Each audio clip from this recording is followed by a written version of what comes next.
વડોદરા શહેરની C team દ્વારા વાત્સલ્ય ફાઉન્ડેશનના સહયોગથી વર્લ્ડ મેન્સ્ટ્રુઅલ હાઇજીન દિવસની ઉજવણીના ભાગરૂપે સી ટીમના કર્મચારીઓ માટે અવેરનેસ કાર્યક્રમનું આયોજન કરવામાં આવ્યું। માનનીય પોલીસ કમિશનર નરસિમ્હા કુમાર તથા અધિક પોલીસ કમિશનર ક્રાઇમ અને ટ્રાફિક વડોદરા શહેર મનોજ નીનામા સાહેબનાઓની સૂચના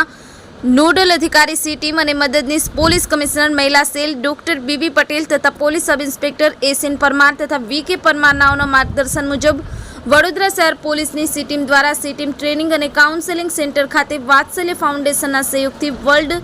મેન્સ્ટ્રુઅલ હાઇજીન દિવસની ઉજવણી કરવામાં આવી। આ કાર્યક્રમમાં વાત્સલ્ય ફાઉન્ડેશનના પ્રેસિડેન્ટ શ્રીમતી સ્વાતિ બેડેકર અને તેઓની ટીમ ડોક્ટર આરતી ભાટી તથા સી ટીમના પર કર્મચારીઓ હાજર રહ્યા, જેમાં વડોદરા શહેરના તમામ પોલીસ સ્ટેશનની સી ટીમના કર્મચારીઓની સ્વાતિ બેડેકર દ્વારા મેન્સ્ટ્રુઅલ હાઇજીન વિશે અવેર કરવામાં આવ્યા, જેથી તેઓ સમાજની મહિલાઓમાં મેન્સ્ટ્રુઅલ હાઇજીન વિશે જાગૃતિ લાવી શકે। Bureau report SD news Gujarati Ramesh સત્યની સાથે।